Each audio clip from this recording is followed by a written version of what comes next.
बचाने के लिए सड़क पे आना, अगर 100 दिन तक बैठना तो ये राजनीति है, तो ये राजनीति सही है। अगर अपनी इज्जत को, बाबा साहब के मान सम्मान को झुकने नहीं देना, मान सम्मान के लिए लड़ना, अगर ये राजनीति है तो ये राजनीति है, तो सही है। ऐसी राजनीति हम करेंगे, बार बार करेंगे। कुछ लोग ये कहते हैं कि पूरा प्रशासन उनके पीछे लग गया, उनका कुछ नहीं होना, तो हम भी आज आपको ये बताते हैं, तो लाओ अपनी माँ बहन बेटी को बिठाओ सड़क पे। तो आज सत्ता में बैठे दलालों से हम कुछ नहीं मांग सकते, वो अपना बेच चुके हैं जमीन। फैसला जनता की अदालत करेगी कि परिंदे से उसका घर छीनना नहीं चाहिए था, बर्रे के छत्ते में हाथ नहीं डालना चाहिए था, और अब उस चीज को भुगतने के लिए तैयार रहो।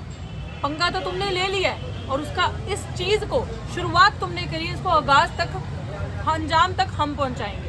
और मैं ये क्यों कह रही हूँ, जो आज प्राचार्य साहब ने, मैं सारे मीडिया कर्मियों के साथ ये चीज शेयर कर दूंगी, आप लोग पोस्ट कर सकते हैं। हम अभी तक शांत थे क्योंकि बिना हमारे नेशनल कन्वीनर की इजाजत के बिना और एक एडवोकेट सुप्रीम कोर्ट के अधिवक्ता होने के बजाय, जब तक वो हमें परमिशन नहीं देते, हम लोग एक सबूत भी, एक चीज भी पब्लिक डोमेन में नहीं डालते।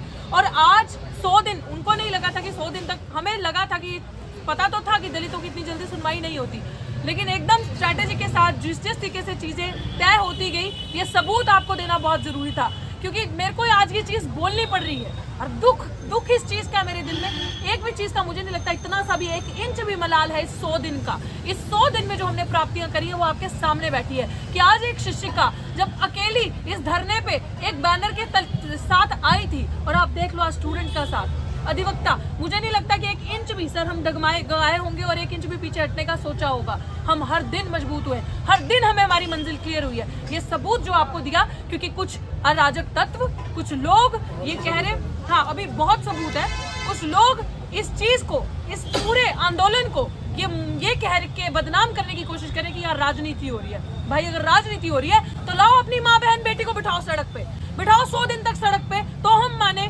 निकालो, हम तो उनकी भी रक्षा करने के लिए यहाँ पे बैठे हैं। अगर ये राजनीति हो रही है, अपने अधिकार के लिए लड़ना राजनीति है, तो ठीक है, ये राजनीति थी। संविधान को बचाने के लिए सड़क पे आना, अगर 100 दिन तक बैठना तो ये राजनीति है, तो ये राजनीति सही है। अगर अपनी इज्जत को, बाबा साहब के मान सम्मान को झुकने नहीं देना, मान सम्मान के लिए लड़ना, अगर ये राजनीति है तो ये राजनीति है, तो सही है। ऐसी राजनीति हम करेंगे, बार बार करेंगे। और लाइक आशुतोष हमेशा ये बात कहते हैं कि if everything becomes politics then decide your politics. So we as youth, as Ambedkarite youth, अम्बेडकरवादी होने के नाते मुझे ऐसा लग रहा है कि मैंने डिसाइड कर लिया मेरी पॉलिटिक्स क्या होगी। मुझे किसी से सर्टिफिकेट लेने की जरूरत नहीं है यहाँ पे क्या होगा, मुझे आपको प्रूव करने की जरूरत नहीं है। मैं बाबा साहब का सम्मान सर झुकने नहीं दूंगी, और वो चीज ठानी है। जिस तरीके से प्राचार्य साहब ने कहा यहाँ स्टैचू लगेगा, हम मूर्तियों के पीछे नहीं जा रहे, हम स्टैचू के पीछे नहीं भाग रहे, लेकिन हमारा अस्तित्व क्या है, हम कैसे असर्ट करेंगे अपनी आइडेंटिटी को, हम अपने इतिहास को कैसे बचाएंगे। जब आपके हमारे बच्चे इस विश्वविद्यालय में पढ़ने आएंगे तो क्या देखेंगे कि सब कुछ लुट गया और आप देखते रहे। बाबा साहब की मूर्ति, बाबा साहब की चीजें आपके सामने टूटी और लगाई नहीं की, वो गुंडे मवालियों से तुम लोग लड़ नहीं पाए। तुम्हारी फर्जी डिग्री, हमारी जो पीएचडी की डिग्री, मैं कहती हूँ मेरे लिए फर्जी है। अगर मैं बोल नहीं पाई, लड़ नहीं पाई अपने अधिकारों के लिए, साथियों ये जो चिट्ठी आज प्राचार्य साहब ने आपके सामने पढ़ी, ये चिट्ठी में क्या लिखा है, ये वो चिट्ठी है। दौलत राम कॉलेज की प्रिंसिपल भी एक एम्प्लॉय है, सविता रॉय जैसे मैं एम्प्लॉय थी, उसको भी गवर्निंग बॉडी रखती है, जो कि चेयरमैन सबसे पावरफुल होता है कॉलेज का। कोई जो चेयरमैन होता है वो सबसे पावरफुल पोजीशन पे होता है। चेयरमैन अपॉइंट करता है, चेयरमैन हटाता है। उस चेयरमैन ने जब भारत सरकार को मेरी तरफ से एक चीज गई थी कि मेरे साथ ऐसी प्रताड़ना हो रही है, मेरे साथ ये सब किया जा रहा है, मुझे इलीगल तरीके से टर्मिनेट किया क्या, तो भारत सरकार ने यूनिवर्सिटी रजिस्ट्रार को सवाल पूछा कि बताओ कि क्यों निकाला गया। यूनिवर्सिटी को पूछा, डॉक्टर रितु को, तो उन्होंने जब कॉलेज से सवाल मांगा, जवाब मांगा, तो ये जो चिट्ठी है ये कॉलेज की चेयरमैन, गवर्निंग बॉडी की चेयरमैन लिखती है किनको, भारत सरकार को। और जो प्राचार्य साहब ने पढ़ के बताया, लिखा है उसने कि किस तरीके से दलित विरोधी उसकी मानसिकता रही।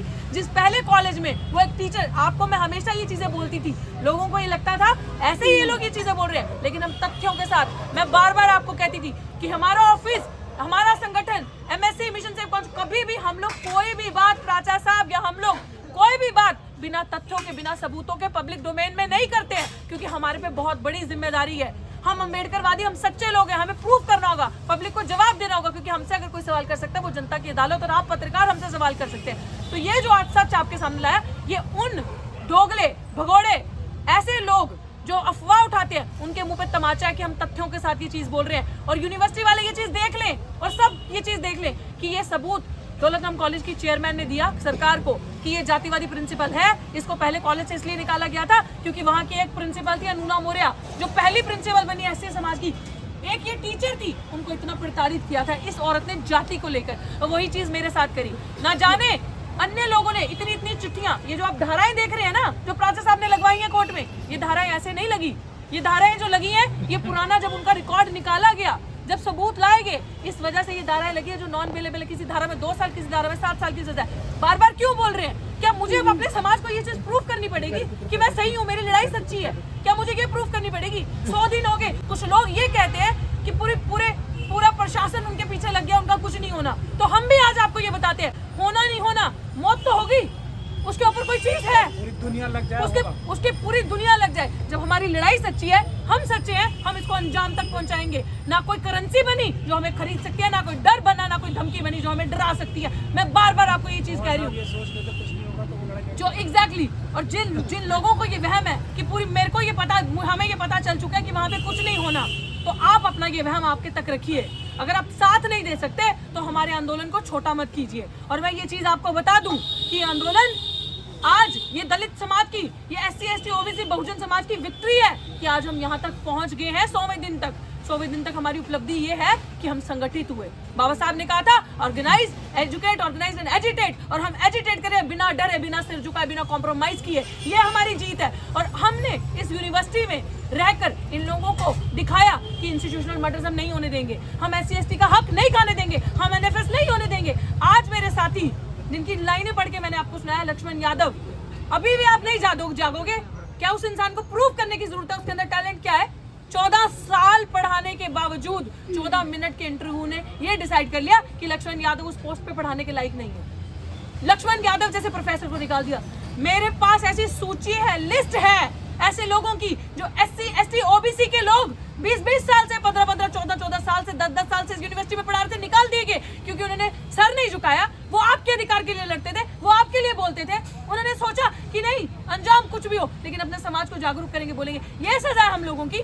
आप लोग हमारा साथ नहीं दोगे इसलिए, और ये हम पे इल्जाम लगाओगे कि हम पॉलिटिक्स कर रहे हैं। तो भैया अगर ये पॉलिटिक्स है तो ठीक है, ऐसे पॉलिटिक्स का नाम देना। अगर ये पॉलिटिक्स है अपने समाज का सम्मान बचाना, अपने अधिकार बचाना, अपने अधिकारों के लिए लड़ना, आई एक्सेप्ट दिस टाइटल। अगर ऐसा है तो अगर आप घर से निकल के आ नहीं सकते, हमारे साथ यहाँ बैठ नहीं सकते, तो प्लीज इस तरीके की उच्छी बातें मत करो। और मेरे साथी लक्ष्मण यादव जिन्होंने हर आंदोलन लड़ा, वो क्यों नजरों में आए? क्योंकि उन्होंने रोस्टर मूवमेंट लड़ी हमारे साथ। ये सामने वाला गेट तोड़ दिया गया था अपने अधिकार के लिए, आधे दिन के अंदर अध्यादेश पास हुआ था, 13 पॉइंट रोस्टर वापस ले लिया गया था और 200 पॉइंट रोस्टर वहां रहा। हमने 2 अप्रैल 2018 को सड़कों पर लड़ाई लड़ी। SC ST एक्ट को बचाने के लिए क्या गुनाह किया? एब्जॉर्प्शन मूवमेंट में जब सारे एडहॉक को निकाल दिया था, एब्जॉर्ब करने की लड़ाई थी। 4 दिसंबर को 2019 में वो लड़ाई हमने लड़ी। क्या अपराध किया?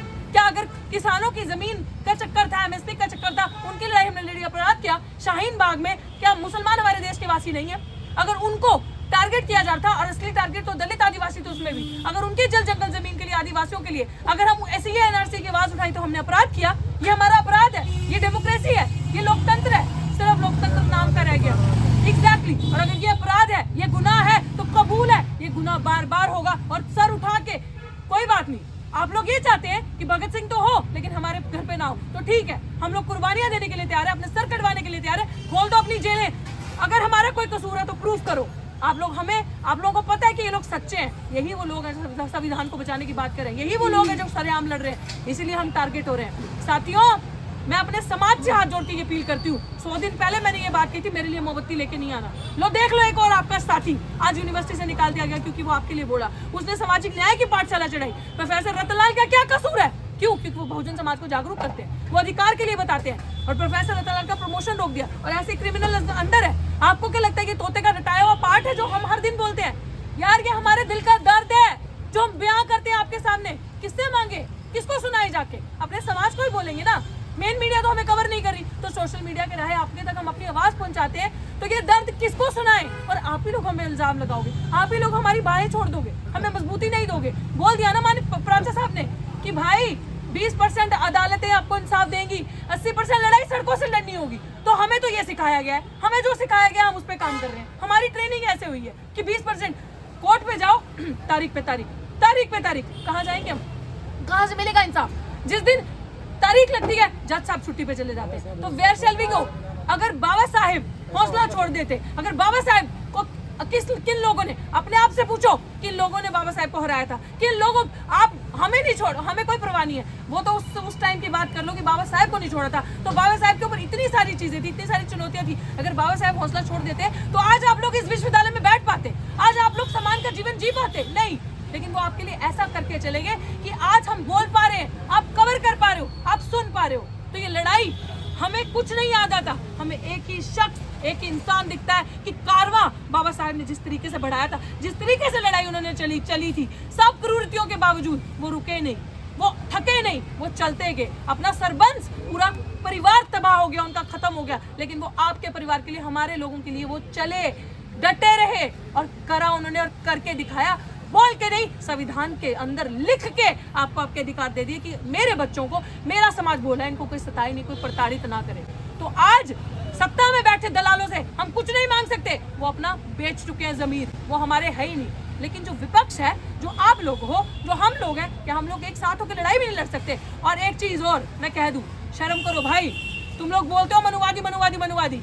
आज मेरे लिए, अगर तुम अपने समाज के हो और अपनी बहन बेटी की टांगे खींच रहे हो, तो सबसे बड़े मनुवादी तुम हो, वो मनुवादी बाद में है। हमारी लड़ाई उनसे नहीं, सबसे पहली लड़ाई आपसे है कि अगर आप साथ नहीं आ सकते, कम से कम हौसला तो मत घटाओ, हौसला तो कम मत करो। मैं आज भी बोल रही हूँ, चाहे 100 डेज हुए, चाहे 100 के आगे एक और जीरो लग जाए, क्या हम 1 इंच भी हिलेंगे? क्या हम 1 इंच भी मूव करेंगे? हम हटेंगे यहाँ से? हम नहीं हटेंगे, हम 1 इंच भी हटेंगे नहीं। जैसे अमित शाह जी बोलते थे ना, 1 इंच भी हटेंगे नहीं, तो वैसे ही ये चीज है। और मैं आज इतना ही कहूंगी, ये चीज आपको दे दूंगी साथियों, प्लीज इसको दिखाना, ताकि मेरे समाज को पता चले, तथ्यों के साथ यहाँ बैठे हैं। और ये सिर्फ 0.कुछ% आपको सबूत दिए हैं हमने, हमारे पास भरे हुए सबूत मौजूद हैं। वो जैसे जैसे प्राचा साहब कहेंगे, हम पब्लिक डोमेन में आपको देंगे, क्योंकि अब जैसे साहब ने कहा, फैसला जनता की अदालत करेगी। अगर वहां से न्याय नहीं मिल रहा, हम इतने सक्षम हैं, हम लड़ने के लिए तैयार हैं, और फैसला जनता की अदालत करेगी कि सही हम हैं, हम राजनीति कर रहे हैं या क्या करें, या हम गलत हैं। मैं एक चीज़, मुझे डॉक्टर ऋतु की बात से लगा कि कुछ लोग हमारे हौसला छोड़ रहे हैं, तो मैं उनसे अपील करूंगा कि हौसला ना छोड़ें।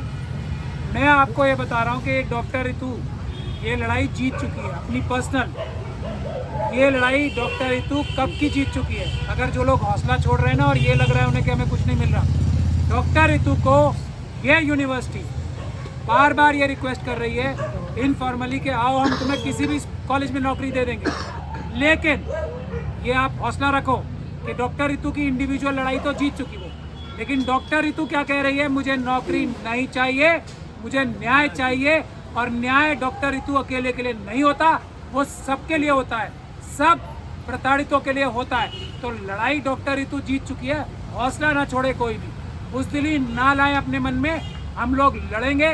डॉक्टर ऋतु की लड़ाई पर्सनल हम जीत चुके हैं। हम हर एक प्रताड़ित की, हर एक बहुजन समाज के प्रोफेसर की लड़ाई जीतेंगे, हमारा टारगेट वो है। डॉक्टर ऋतु की लड़ाई तो हम पहले दिन ही जीत जाते। मैं ये हौसला दिला रहा हूँ, हौसला ना, हमारे साथी कोई भी अपना हौसला कम ना समझे और ना करे, ये ना सोचे कि कुछ नहीं होगा, होगा होगा होगा। डॉक्टर ऋतु अब संघर्ष करो, डॉक्टर ऋतु अब संघर्ष करो।